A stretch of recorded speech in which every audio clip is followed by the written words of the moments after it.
Welcome, dear viewers, in my channel. Today, I am going to share a topic with all of you. Today's topic is the Khilafat movement. What were its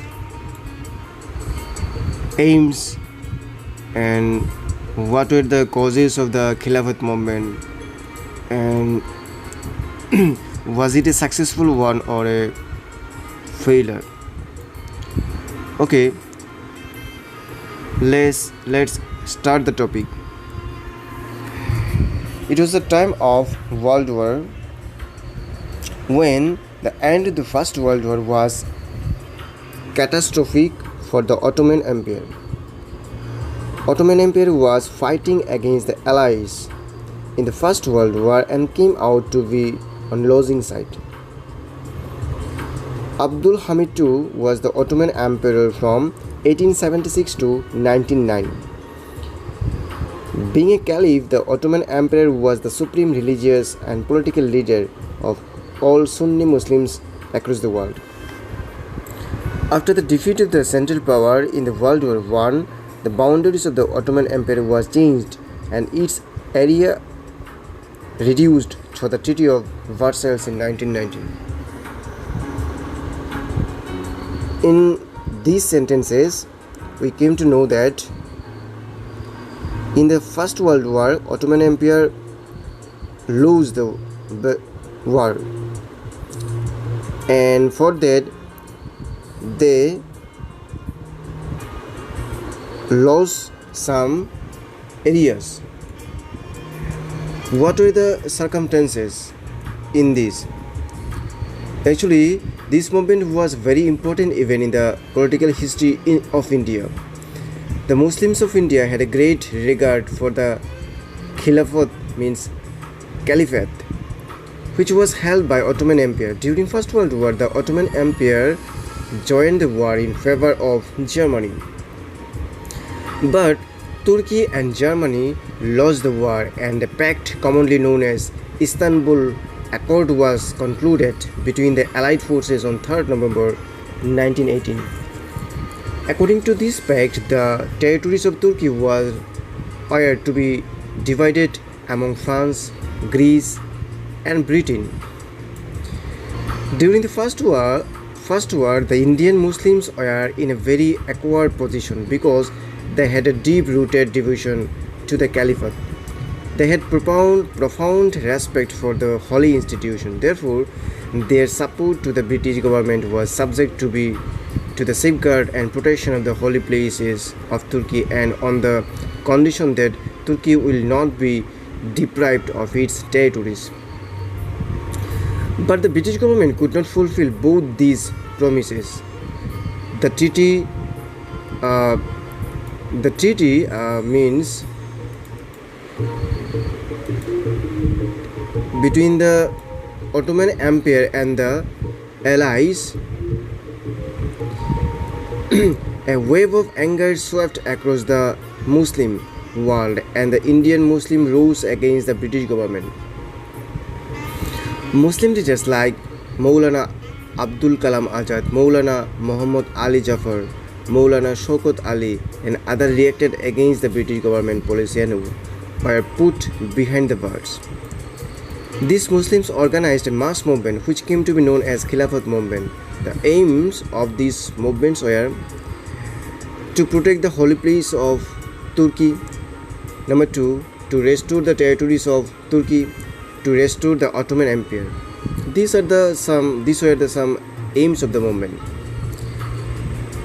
In December 1919, both the Caliphate Committee and Congress held their meetings simultaneously at Amritsar, and delegation was prepared which was sent to England under the leadership of Maulana Muhammad Ali Jahar to see the British Prime Minister, cabinet member, and the members of the Parliament, and to explain the Indian point of view regarding the Caliphate.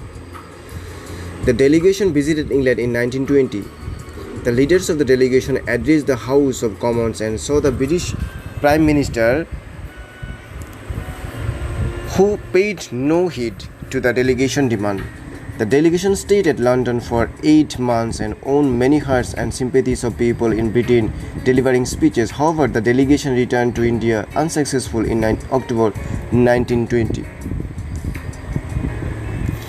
After the unsuccessful visit to England, the leaders of Caliphate movement realized that the fact that the British were not in the mood to help them. Therefore, they realized that a new strategy needed to be adopted in order to zest zeal for the freedom among the general populace. With this aim, they decided to launch a movement of non-cooperation. When the leaders of Khilafat movement announced the non-cooperation movement, the Congress extended its full support to the Khilafat movement. The leaders of the two met at Amritsar and resolved to launch a countrywide agitation under the leadership of Mr. Gandhi. The agitation was against the British government. The Jamiat ul Ulama Hind issued a fatwa of Tark-e-Mawalat. The following points are included in it: renunciation of the government elites,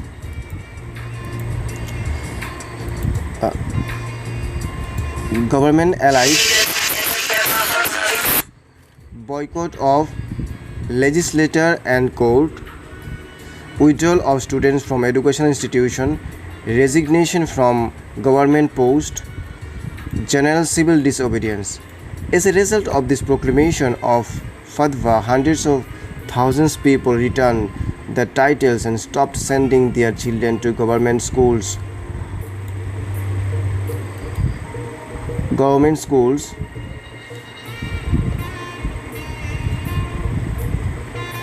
and colleges. All those highly educated young men who could have rose to high government position bade farewell to their bright future and expected ordinary jobs in the private sector. The vacuum created in government offices was joyfully filled by Hindus, while the Muslims government employees willingly accepted starvation for the sake of the Muslims cause. Actually, the movement spread all over India, and many of the common people, from the middle class, they joined the movement. And the movement actually, in correct sense, was not get success. What was the failure of the movement? The abolition of Khilafat by Kemal Ataturk was a serious blow on Khilafat movement in the subcontinent and exiled Sultan Abdul Majid, a helpless caliph, and abolished Caliphate as an institution. Due to these, all agitational activities came to be an end in the subcontinent. The Hijrat movement made the Muslims disillusioned with the Khilafat movement due to the declaration of India and Darul Harab. A large number of Muslims migrated from Sindh and NWPF to Afghanistan. When Khilafat movement became mature and was reaching its climax, a tragic incident took place in village of Chauri Chora, in which the police opened fire on the possession of local residents. The agitated move in counteraction set the police station on fire, which in result 21 police constables were burnt alive. Due to this incident, the Ali brothers and Muslim leaders were arrested, and Mr. Gandhi put off the movement. As a consequence of the movement lost its intensity. The Khilafat movement was started to safeguard the Caliphate in Turkey, an issue which essentially belonged to the Muslims. By the involvement of the Hindus, the movement grew forceful, and there was possibility of meeting the movement with success. The British government was the common enemy of the Muslims and Hindu. That's why both the nations continued united efforts against it, but the difference between the Hindus and Muslims became even more pronounced, and many other events showed that the opposition of Hindu to British government was not lasting. When Khilafat movement reached its success, the Hindus, especially Mr. Gandhi, gave up from movement and lived the Muslim alone and caused the failure of the movement. The Khilafat movement proved that Hindus and Muslims were two different nations as they could not continue the unity and could not live together. The Khilafat movement created political consciousness among the Muslims, which inspired them to constitute another movement for their independence. Thus, they started Pakistan movement. This is the short summary of Khilafat movement. If you like this channel, please subscribe my channel. Thank you.